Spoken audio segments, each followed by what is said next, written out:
asalaamaaleykum mbokk internet yi ñu ngi leen di ziar di kontaan retrouver leen fii ci biir télévision Elite Média dans votre toute nouvelle émission intitulée tous les points fànn yëpp mu di ab émission bu bees ñu fas yéene fee waxtaanee lépp luy tolluwaay réew mi ak soxal wàllum réew mi mën nañoo waxtaanee wàllum économique social politique administratif li nga xamante ni moo di éducation ak santé aussi mën nañ ko waxtaanee say su bés jotee dañuy tànn ab thème aborder ko alors tey jii ñoo ngi fii dalal ki nga xamante ni moo di Meissa Fall di directeur assistant à l'aviation consulting du Sénégal monsieur Fall maa ngi lay nuyu bu baax di la ziar di la dalal jàmm ci suñu plateau. maa ngi leen di fay di leen nuyu di leen remercier ci invitation bi. Alors monsieur Fall pouvez-vous nous décrire votre parcours professionnel qui est exactement monsieur Fall? Alors merci beaucoup, moi je m'appelle Meissa Fall. Je suis un contrôleur aérien de formation qualifié à toutes les positions de contrôle aux procédures. Je suis un ancien commandant d'aéroport Tambacounda, Ziguinchor, Saint-Louis, Cap Skirring. Je suis l'ancien chef du département d'exploitation de l'AS, 242 personnes sous ma responsabilité, où j'ai pris ma retraite en 2021. Alors, j'ai créé en 2022, avril 2022, Assistant Aviation Consulting Sénégal, qui est une société à responsabilité limitée, qui s'occupe principalement de formation dans le domaine de l'exploitation aéroportuaire, de la certification des aéroports, du plan d'urgence d'aéroport, du manuel d'aéroport, etc. Voilà, je suis instructeur, traîneur plus OACI certifié. Je suis concepteur de cours, traîneur plus OACI certifié. Je suis directeur de formation, traîneur plus OACI certifié aussi. Voilà en gros un tout petit peu mon parcours. Alors merci beaucoup monsieur Fall ndax si tënk mën nga ñoo wax lu tax nga choix def sa porter ce choix ci carrière aviation. Alors mun naa wax ni carrière aviation daf ma dab parce que déjà quand j'étais élève. nekk première au lycée Faidherbe en avril 1982 j'avais déjà fait un concours psychotechnique pour être pilote à l'armée de l'air. J'étais admis. En novembre 1982 on m'a appelé pour y aller, mais comme j'avais pas encore le bac, j'ai dit non, il faut que j'aille le bac parce qu'à l'époque nous, quand on était dans notre cercle, on avait une certaine forme de compétition ñu doon def entre ñun ak suñu ñu bokkal quartier. kii bu amee bac non yow il faut nga am bac et cetera. Donc concurrence ngeen ko defoon. Exactement. Donc comme on amoon bac non du ma dem defi formation alors que dew ma bac, alors que je ne savais pas que si j'avais fait la formation j'avais aussi la possibilité de faire le bac français, ça je ne le savais pas. Donc loolu moo tax dew ma fa. Alors 1995 laa dugg administration des activités aéronautiques nationales du Sénégal. Alors sur recommandation d'un de mes oncles boo xam ne mu nekkoon ci secteur bi doon nekkoon ministère du tourisme et des transports aériens, donc moom mu dugal ASECNA. Mais à l'époque ASECNA bu ñu daan jël nit. C'était un remplacement numérique de quelqu'un. C'est-à-dire que dafa woon benn agent buy dem retraite ñu remplacer ko par keneen wala moom benn agent. bu faatu dem ñu jël ñu remplacer ko par keneen mais daaw ñu jël nit te amul poste budgétaire bu ubbeeku. C'était réglementé jusqu'à présent sax au niveau de l'ASECNA c'est réglementé. C'est pourquoi doo dégg foofu. ñuy wax ni am na surplus de personnel wala et cetera. D'accord, voilà. Alors est-ce que c'était de la passion ou bien quelqu'un t'avait influencé? Alors c'est un milieu que je ne connaissais pas. boo nekkulee ci aviation boo nekkulee ci biir doo xam lan la sauf su dee par exemple dans ton cursus scolaire et universitaire nga am chance di dem souvent aéroport wala di am parent boo xam ne mu ngi def pilote des trucs comme ça mu lay yóbbu ça suscite des vocations. Mais boo nekkulee ci biir moom doo xam, mais boo eggee ci biir nga dugg si man ba mu fay dugg en 95 j'étais agent administratif ci loolu lañ ma recruter, mais ça a été rapidement une passion parce que ñëw et puis ñu affecté le Ziguinchor mu doon plateforme boo xam ni y avait un vol tous les jours. Tous les jours y avait un vol. Donc avion yi di ñëw di dem nit ñi di ñëw di fees aéroport di dem di ñibbi si waat, donc ça a créé un très grand engouement. Bon yàlla def bi ñu recruté ma aussi ak 2 contrôleurs yoo xam ne on est venu en même temps à Ziguinchor. ñu nekk ay xarit quoi, ñoom ñu nekk tour de contrôle man ma nekk agent administratif donc suñu commandant bi nekkoon aéroport Ziguinchor ne ma bon yow comme am nga niveau bu baax dee leen defal coordination parce qu'à l'époque au niveau de la tour de contrôle il y avait pas de téléphone ligne directe entre la tour de contrôle et le CIV à Dakar pour demander des cléarances donc man maa doon def loolu et en 2002. donc moom bourse bu ubbeeku pour dem nekk contrôleur donc ñu sélectionné ma dem defi contrôleur Maroc voilà. Très bien, monsieur Fall. Quels sont les domaines de compétences de DACSN? Oui, je l'ai dit, c'est la formation principalement, la vente d'équipements aussi de sécurité et de sûreté. Bon, mais c'est la formation principalement dans l'exploitation aéroportuaire. Très bien, monsieur Fall. Lan mooy sa rôle exactement ci biir AIBD? Bon, AIBD mën naa wax ne amul fa rôle d'autant plus que man retraité laa bu yàgg. Récemment rek la ma directeur général bi woo ne naa ko jàppale si benn dossier bu sensible c'est la réouverture de l'aéroport de Ziguinchor xam nga aéroport de Ziguinchor. dañ koy defaraat pareegul donc soo xoolee sax si conclusion conseil interministériel bi passé monsieur le premier ministre a demandé à ce que aéroport Ziguinchor ak aéroport Matam pare avant décembre 2025. Exactement. man ci loolu laa jàppale directeur général AIBD pour que aéroport bu gaaw ubbi et ñu mun ko homologuer balaa décembre 2025 incha allah. Donc mën nañoo jàpp ne vous êtes en retraite mais ba tey ñoom doyalaguñ ci ay compétences ak yooyu noonu. Voilà, exactement. loolu liggéey bu mucc ayib di ko waral des fois. Oui. Alors comment avez-vous yaa ngi doon wax sànq ci say wax nga ne crise bi fekk la foofu naka ngeen ko doon dundee. Alors moom tout nañu koy dundee bon en fait c'est assez regrettable. wala naka nga ko jàngatee. Bon ni ma ko jàngatee c'est simplement. Alors moi je pense que quoi qu'on puisse dire au niveau des activités aéronautiques nationales du Sénégal ce qu'on appelle l'article 10 de la convention de la SECNA. ba ñu dem nekk ADS agence des aéroports du Sénégal ñu jël ADS dugal ko ci biir AIBD boo xoolee activité aéronautique nationale. ADS mooy agence des aéroports du Sénégal. D'accord moom la ñu créé en 2008. En 2008. xam nga 2007. Gouvernement président Abdoulaye Wade dafa ne ASECNA dañu fay génn parce que mën nañu demal suñu bopp finalement ñu jëlaat suñu aéroport yi nga xam dañ ko dénkoon ASECNA pour mu gérer ñu jëlaat ko. ci nañu créé agence des aéroports du Sénégal en mai 2008. Alors boo xoolee activité aéronautique nationale du Sénégal nga xam ne c'est l'article 10 de la convention de Dakar. de la SECNA ba bi ñuy dem ADS mosul am problème de personnel parce que boobu yëpp bi ñu nekkee ADS activité aéronautique nationale du Sénégal. Les recrutements comme j'ai dit c'était réglementé. bi ñu demee ADS. ñu ngi doon recruter mais am na benn ratio boo xam ne daawuñu ko dépasser mosul am problème mu sur-effectif ba ñuy dem AIBD ci la problème bi soogaa ñëw sur-effectif ci lay soogaa ñëw jël ay nit yoo xam ni ëpp na lu ñu leen di soxla. Alors, le problème il est très simple. À mon avis, comme on dit, bon, ñoom ñu ngi wax wàññi mais il faut que ñu dellu si tuuti si mission AIBD. AIBD ñaari mission la. Quelles sont les missions? La première mission c'est de construire construction d'aéroport moom la ñu def ab Blaise Diagne aéroport international Blaise Diagne. jël benn taxe boo xam ne ci billet d'avion yi la nekk bu ñu ne qu'on appelle la redevance des infrastructures. La redevance de développement des infrastructures aéroportuaires la RDIA.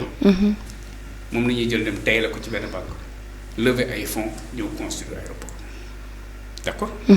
beneen mission bi mooy bi ñuy jëlee ARS agence des aéroports du Sénégal dugal ko ci biir AIBD à ce moment là beneen mission bi AIBD am mooy gérer ay aéroports donc les 13 aéroports régionaux moom la AIBD di gérer tey alors. problème bi AIBD am ci la gestion des aéroports régionaux bi ñu nekkee ADS nekk activité aéronautique nationale du Sénégal. Le problème ne se posait pas parce que aéroport Dakar activité aéronautique nationale du Sénégal moo ko doon gérer d'accord. ADS moo doon gérer aussi aéroport Dakar pour 2017 et recette aéroport Dakar moo doon couvrir déficit yu yenn aéroport yi. Mais aujourd'hui comme AIBD géré wul aéroport Blaise Diagne mi nga xam ne moom mooy indi ay recettes yu gën a bëri. te yeneen aéroport yi muy géré yëpp duñu indi ay recettes loolu mooy problème mu AIBD donc il faut que AIBD aéroport yi muy géré que AIBD parvienne à ce que ces aéroports là soient rentables et ça c'est le grand enjeu parce que bu fekkee ne aéroport yoo xam ni la dañ leen di ubbi doo am avion bu fay yéeg ak avion bu fay wàcc. c'est un problème parce que am na personnel bu fa nekk personnel boobu dañuy ñëw liggéey si bu ñëwee toog. lu ñu def dara taal clim. parce que dëkk yi ñu nekk yëpp ay 40 degré la nekk 45 degré la nekk. exactement bu ñu duggee si biir dañuy taal clim donc tu te retrouves avec des factures d'électricité de 500 millions des factures d'eau de 400 millions par mois mu war ko fay si sur les 13 aéroports lan lay mujj indi ça fait beaucoup d'argent en termes de charges d'exploitation. Or il y a des aéroports qui peuvent amener de l'argent. Il y a des aéroports qui peuvent su ñu changer orientation aéroport yi ça peut amener de l'argent. Si tu prends par exemple l'aéroport de Ziguinchor man ma la wax bi may dem 95 il y avait au moins un vol par semaine par jour aéroport Ziguinchor bi nga xam ni Sonatra Air Sénégal tombé na en faillite nga xam ne amatul avion buy daw. avion dafa doon continuer di ñëw foofu di indi ay passagers parce que à l'époque il y avait un avion de 15 places bu Sabena doon utilisé pour transporter équipage de Dakar à Banjul avion boobu nañu loué woon muy def volu Ziguinchor mosuñu bàyyi volu Ziguinchor léegi aujourd'hui il y a au moins 2 vols par jour sur Ziguinchor sur Cap Skirring parce que Ziguinchor dafa tëj alors moi je pense qu'il y a au moins 4 ou 5 aéroports yoo xam ne war nañ leen def aéroports internationaux dans les aéroports secondaires pourquoi oui.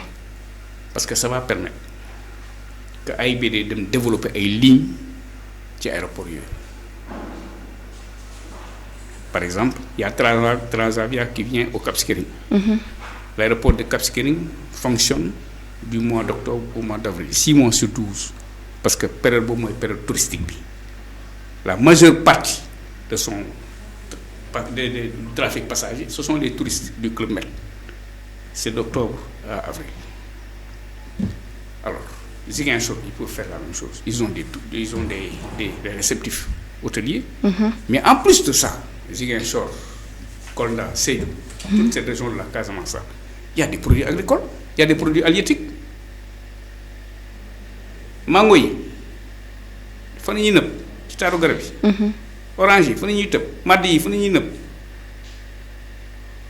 poisson ngi fa crevette nga fa huître nga fa yoxosa nga fa ainsi de suite langouste nga fa pourquoi yooyu yëpp mënuñu organiser les producteurs di ko exporter suñu transformer par ñu exporter donc je dis que si AIBD travaille avec la chambre de commerce de Ziguinchor avec les opérateurs économiques de Ziguinchor que ce soit agricole halieutique etc industriel mais AIBD peut développer l'aéroport de Ziguinchor loolu mën nañu ko def aussi Saint-Louis aussi am na benn avion boo xam ni daan na fa jóge chaque semaine di dem Ukraine di yóbbu jën un Antonov Ziguinchor amoon na vol international boo xam ni Guinée Air Service chaque semaine la doon ñëw def Dakar Ziguinchor Labé mais yooyu yëpp il faut ñu développer ko. alors monsieur Fall d'après problème yi nga énuméré fii yëpp naka ngay di xaaree état bu Sénégal mu dugal ci loxoom maanaam saafaral ko. bon état jël na ay orientation orientation yi mu jël mooy nee nañu déjà. personnel bi na am plan social yi mooy nañu wàññi li ñu war a wàññi yeneen beneen bi. AIBD mën na seet ci ñi ñu war a wàññi ñi nga xam ne am nañu licence 2 scientifique. En formation on est en train de construire il y a un programme qu'on appelle un programme de reconstruction ou de réhabilitation des aérodromes secondaires programme bi ñu ko signé 100 milliards nañ ci def ceg yi ñoo koy réaliser. Dans la première phase aéroport yi de concerne Saint-Louis Matam Ziguinchor Tambacounda Kédougou 5 aéroports yi la programme boobu waroon defar. moom la concerné. première phase bi. defar nañu Saint-Louis ñu ngi nekk di defar Matam Ziguinchor Tamba ak Kédougou laalaguñu ko alors programme boobu ñu nekk di defar. doo defar aéroport ba pare nga tëj ko amul sens aéroport soo ko ubbi c'est pour que avion yi di yéeg ak di wàcc. exactement. c'est pourquoi j'ai dit il faut que AIBD dem wuti ay compagnie yu fay ñëw beneen bi Air Sénégal ak Transair ñu ngi fii ci dëkk bi. Pourquoi du ñu intéressé wu ci aéroport secondaire yi ils disent que c'est trop cher mais man loolu gëwuma ko je prends un exemple précis. Entre le mois de janvier et le mois d'avril il y a ce qu'on appelle la saison de chasse dafa am ay touristes yoo xam ne dañuy jóge Europe ni France ni Belgique ni Luxembourg ni Suisse seen passion mooy def chasse bi ça concerne les régions de Tamba de Kolda de Sédhiou man bu ma nekkee Tambacounda avion boobu chaque samedi dafa daan ñëw avion de 30 places indi ay chasseurs wàccee leen Tamba dem Kolda wàccee ñeneen ñibbi beneen samedi mu dellu soir mais cette année benn avion wàccul si Tambacounda. Et pourquoi, selon vous? Il faut aller demander aux compagnies. Il faut demander à AIBD. Pourquoi? Il faut demander à ASPT. Pourquoi on laisse en rade un certain nombre de touristes? Ñun suñu bëggee développer suñu tourisme mooy que li ñu am actuellement. ñu fidéliser leen kenn du ci rus ñu au contraire dañu woon ñeneen ñu si yokk. Et pour ça il faut que ñooñu ñëpp ñu toppatoo leen. Maintenant il y a des campements des hôteliers yoo xam ni seen activité principale mooy accueillir ñi nga xam ni chasse rek la ñuy def seen clientèle lañu. Moi j'en connais quelques-uns yu nekk région de Kolda ak région de Ziguinchor sur les 3 mois yooyu ni ñuy fonctionner dem seen yoon ay toiles la yuy ñëw am ay campement dañ koy ubbi jël seen ay touristes toppatoo leen bu 3 mois jeex ñu jibbaat tëj seen campement mais ñooñu aussi il faut ñu toppatoo leen. Alors, Monsieur Fall, pourquoi, selon vous, nga jàpp ne parmi les 14 régions qui existent au Sénégal ñu jël 3 yi nga fi énuméré léegi nii? Non, ça c'est la première phase. Ça c'était la première phase. Il faut comprendre que bi ñu nekkee activité aéronautique nationale du Sénégal. Il y avait 4 aérodromes secondaires. Quels sont les? Alors, il y avait Ziguinchor. Il y avait Cap Skirring, il y avait Tambacounda, il y avait Saint-Louis. Yooyu mooy 4 aérodromes secondaires yi nga xam ne yeneen yi Ourossogui amoon na. Podor am na d'accord. Bakel am na aéroport. Diourbel am na aérodrome. Sédhiou am na aérodrome. Siminti aérodrome. Kaolack am na aérodrome. Linguère am na aérodrome. Ce qui fait les 13 mooy 13 yi may nommé yi nga xam ne ñoom la AIBD di gérer actuellement. Alors tous les 13 là ne peuvent pas être rentables mais il faut mu am 4 ou 5 yoo xam ne ñoom ñooy porter le développement. Ziguinchor mën nañu ko def aéroport international comme j'ai dit. mu toppatoo toute la production agricole et industrielle de la Casamance. Quand je dis de la Casamance, ça concerne les régions de Ziguinchor, de Sédhiou et de Kolda. La même chose pour Tamba. À Tamba, il y a à côté le parc de Niokolo-Koba. 913 000 hectares. Doo gis touriste, doo gis tour opérateur au Sénégal bu am circuit di dem jëli ay touristes di leen dugal biir. Parc de Niokolo-Koba. Pourquoi? Loolu nga yaakaar ni baax na ci économie. bu baax Gambien yi fay dem boo demee foofu tu vas voir que les Gambiens ñoom. dañuy jël ay anglais. dugal leen oto jël jóge Banjul. indi leen ba Siminti ñu passé fa 1 nuit 2 nuits ñu delloo leen ko def. Alors monsieur Fall naka nga nar a jàppale ñi nga xamante ñoo di njiit yu bees yi nga xamante ne bi ñu installé woo yàggul ak seen slogan bi di jubal jubanti. Alors jubal jubanti ñoom ñu ngi si nekk bon orientation yi monsieur le premier ministre jël par rapport à dans le conseil interministériel qui s'est passé la semaine dernière je pense que c'est une très bonne chose maintenant comme j'ai dit AIBD su bëggee génne ci situation mu nekk. ay doom yi ngi ko dénk il faut que mu développe leen. Comment?